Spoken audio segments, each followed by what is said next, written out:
Le projet YouCool nous donne l'opportunité de réfléchir sur l'identité européenne, d'échanger nos opinions et même de se faire entendre par les institutions européennes.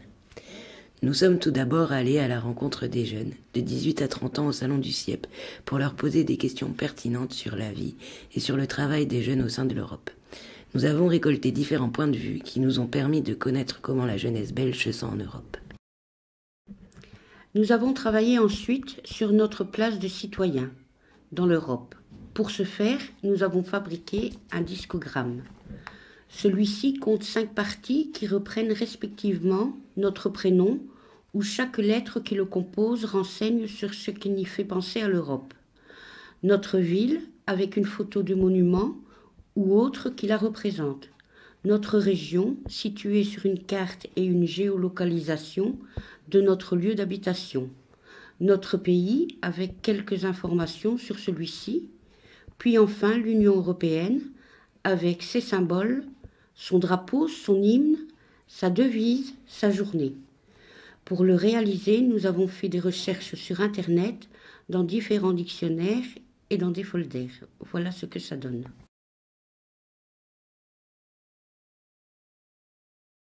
Nous avons également fait des recherches sur l'euro. Nous avons découvert les différentes phases de pièces de monnaie selon le pays où elles sont frappées, et que certains pays de l'Union européenne n'avaient pas adopté la monnaie que nous pensions unique en Europe. Ensuite, nous avons étudié quelques mots communs dans différentes langues parlées au sein de l'Union, puisqu'il y a 24 langues officielles. Puis quelques exercices pratiques sur sa géographie, ainsi que sur ses drapeaux, qui nous a permis de réaliser l'étendue de celle-ci. Exercices que vous pouvez voir actuellement. Avec la documentation mise à notre disposition, nous avons pu apprendre l'histoire de l'Europe, sur son organisation, sur sa construction et sur le vivre ensemble en répondant à plusieurs quiz.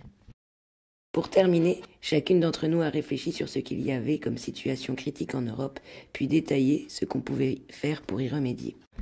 Nous avons choisi 3 illustrations par personne, donné notre sentiment sur celle-ci, et enfin de soumettre nos idées sur le sujet. Ceci nous a permis de nous préparer individuellement à un riche et intéressant débat. J'ai pris la photo d'un iceberg parce que ça me fait penser au réchauffement climatique et ça fait un peu peur quand on se dit que si tous les icebergs fondent, l'eau monte, ben, tous les pays côtiers ou Venise, tout ça, ça va disparaître.